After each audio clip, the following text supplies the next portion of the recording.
రుద్రీయం సనాతన ధర్మ ప్రచారానికి స్వాగతం. 2025 మార్చి 25వ తేదీ మంగళవారం పాల్గొన మాసం బహుళ ఏకాదశి.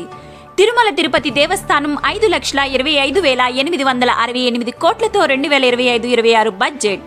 తిరుమల తిరుపతి దేవస్థానం 2025-26 ఆర్థిక సంవత్సరానికి బడ్జెట్ ధర్మకర్తల మండలి ఆమోదించిందని తిరుమల తిరుపతి దేవస్థానం చైర్మన్ శ్రీ బిఆర్ నాయుడు గారు తెలిపారు. రాష్ట్ర ప్రభుత్వం ఈ బడ్జెట్ ప్రతిపాదనకు ఆమోదముద్ర వేసిందని ఆయన వివరించారు. తిరుమల అన్నమయ్య భవనంలో ఈవో శ్రీ జి శ్యామలరావు గారితో కలిసి ఆయన మీడియా సమావేశంలో తెలియజేశారు. అన్నమయ్య వర్ధంతి మహోత్సవాల సందర్భంగా మెట్లోత్సవం మార్చి 25 తిరుమల తిరుపతి దేవస్థానం అన్నమాచార్య ప్రాజెక్ట్ ఆధ్వర్యంలో తొలి తెలుగు వాగ్గేయకారులు పద కవిత పితామహుడు శ్రీ శ్రీ తాళ్లపాక అన్నమాచార్యుల వారి 522వ వర్ధంతి మహోత్సవాలు పురస్కరించుకుని ఈరోజు అలిపిరి పాదాల మండపం నుండి తిరుమల వరకు మెట్లోత్సవం వైభవంగా నిర్వహించారు. ఈ మెట్లోత్సవంలో తరతరాల అన్నమయ్య వైభవ వారసులు 12వ 13వ తరం అన్నమయ్య ముని మనవలు పాల్గొన్నారు. సింహాచలం దేవస్థానం తేదీ 24/3/2025న శ్రీ వరాహ నృసింహస్వామి వారిని ఆంధ్రప్రదేశ్ టూరిజం సినిమా ఆటోగ్రఫీ మంత్రివర్యులు శ్రీ కందుల దుర్గేష్ గారు దర్శించుకోవడం జరిగింది. దేవస్థానం అధికారులు ఆలయ మర్యాదలతో శ్రీ స్వామి వారి దర్శనం ఏర్పాట్లు చేయటం జరిగింది. ఈ సందర్భంగా వచ్చే నెల 30/4/2025న సింహాచల క్షేత్రంలో జరిగే స్వామివారి చందనయాత్రకు కేంద్ర ప్రభుత్వం ప్రసాద స్కీమ్ ద్వారా జరగనున్న అభివృద్ధి పనులను మంత్రివర్యులకు వివరించడం జరిగిందని దేవస్థానం కార్యనిర్వహణాధికారి వారు రుద్రీయం ప్రతినిధికి తెలియజేశారు. అనకాపల్లి నూకాలమ్మ దేవస్థానం రాష్ట్ర ప్రభుత్వంచే రాష్ట్ర పండుగగా గుర్తింపు పొందిన ఉత్తరాంధ్ర ఇలవేల్పు అనకాపల్లి నూకాంబిక అమ్మవారి జాతరకు భారీ ఎత్తున ఏర్పాట్లు జరుగుతున్నాయి.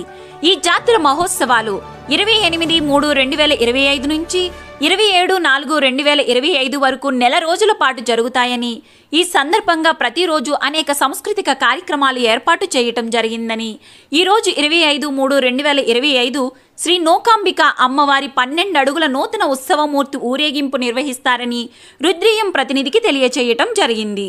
అప్పన్నపల్లి బాలాజీ క్షేత్రం కోనసీమ జిల్లా అప్పన్నపల్లి క్షేత్రంలో శ్రీ బాలాజీ స్వామికి పాల్గొన బహుళ ఏకాదశి శ్రవణ నక్షత్రం పురస్కరించుకుని శ్రీ స్వామివారికి మాస కళ్యాణం శ్రీ లక్ష్మీనారాయణ హోమం వైభవంగా అర్చక స్వాములు నిర్వహించడం జరిగిందని రుద్రీయం ప్రతినిధికి తెలియచేశారు.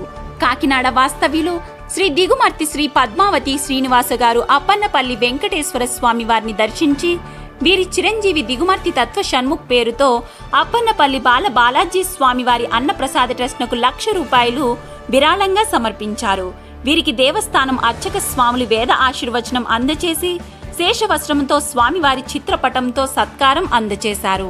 కోనసీమ తిరుమల వాడపల్లి కోనసీమ జిల్లా ఆత్రేపురం మండలం వాడపల్లి వెంకటేశ్వర స్వామివారికి ఈరోజు శ్రీ స్వామివారి వసంత మండపంలో నిత్య కళ్యాణం నిర్వహించారని రుద్రీయం ప్రతినిధికి తెలియచేస్తూ ప్రముఖ సినీ నటులు చంద్రకాంత్ గారు శ్రీ స్వామివారిని వారి కుటుంబ సభ్యులతో కలిసి దర్శించుకోవటం జరిగింది.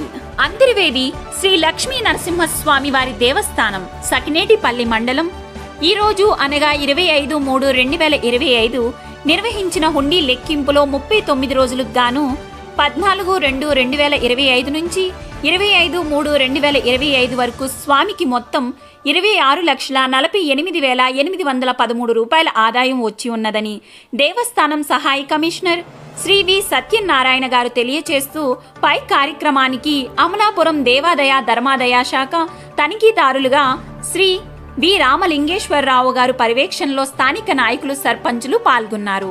ఆధ్యాత్మిక సమాహారం కోసం రుద్రీయం సనాతన ధర్మ ప్రచారం ఛానల్ని సబ్స్క్రైబ్ చేయండి. భక్తి మార్గంలో కలిసి నడుద్దాం. మరిన్ని ఆధ్యాత్మిక విశేషాలతో రేపు కలుద్దాం.